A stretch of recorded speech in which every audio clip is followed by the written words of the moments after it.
خواتین و حضرات، یہ گن اینڈ کنٹری کلب کا مشاعرہ اور اس میں شرکت کر کے مجھے بہت زیادہ خوشی اس لیے بھی ہو رہی ہے کہ یہ ایک بالکل ہی منفرد نوعیت کا مشاعرہ ہے۔ میں نے پوری دنیا میں مشاعرے پڑھے ہیں، امریکہ سے لے کر اور مڈل ایسٹ تک۔ ایسا مشاعرہ میں نے کہیں نہیں پڑھا جہاں طعام اور کلام ساتھ ساتھ چل رہا ہے۔ میں کہا کرتا ہوں کہ شاعری کا داد کے ساتھ وہی تعلق ہے جو کھیت کا کھاد کے ساتھ ہوتا ہے، جو ایک جاگیردار کا جائیداد کے ساتھ ہوتا ہے، جو پاکستان کا امریکی امداد کے ساتھ ہوتا ہے، جو اس بیوروکریسی کا اسلام آباد کے ساتھ ہوتا ہے، اور جو ہمارے قومی لیڈر کا قومی مفاد کے ساتھ ہوتا ہے۔ تو جب میرے منہ میں نوالا ہوگا تو میں واہ کیسے کہہ سکتا ہوں؟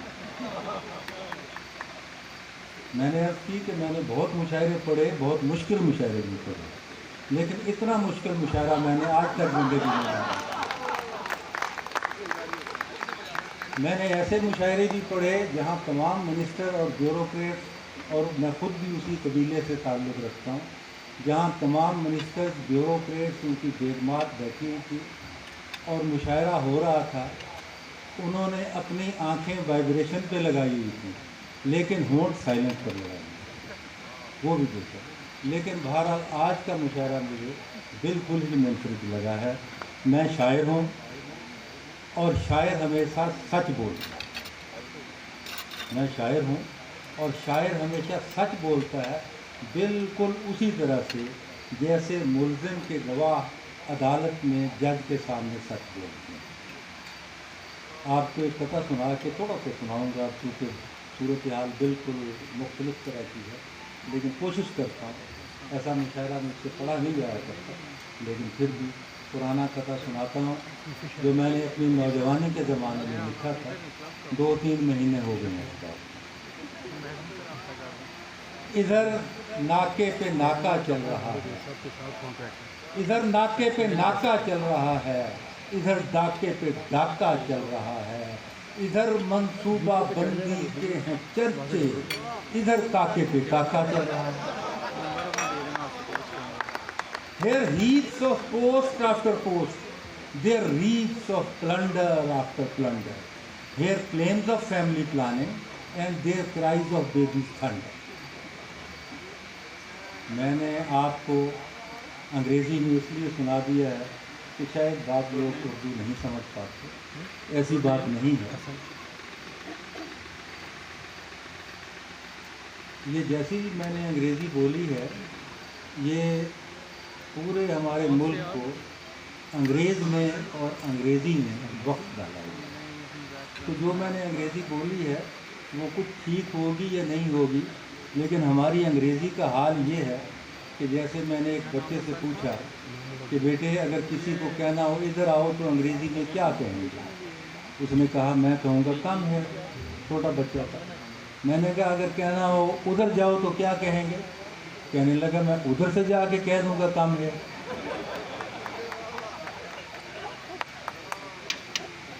میں نے بہت محکموں میں کام کیا ہے۔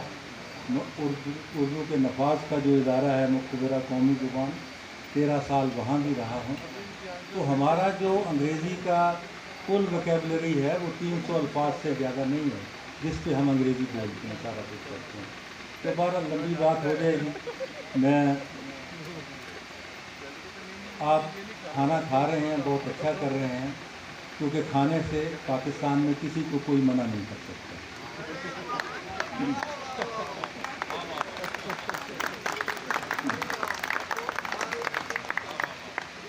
تو میں خود بھی بہت خوش خوراک ہوں، سچی بات ہے، اور مشاعرے کے فوراً بعد شاید آپ میں سے کسی نے بھی اتنا نہیں کھانا جتنا میں نے کھانا ہے۔ اس کے باوجود میری خواہش ہوتی ہے کہ میں ڈائٹنگ کروں، میں سلم اینڈ اسمارٹ رہوں۔ تو پنجابی کی ایک نظم میں سنانا، میں اب بھی اسلام آباد کلب میں روزانہ تو نہیں لیکن آلٹرنیٹ ڈے ضرور، اب چونکہ میرا گھٹنا رہ گیا ہے تو میں سوئمنگ کرتا ہوں، ورزش کرتا ہوں۔ اس سب کام کے باوجود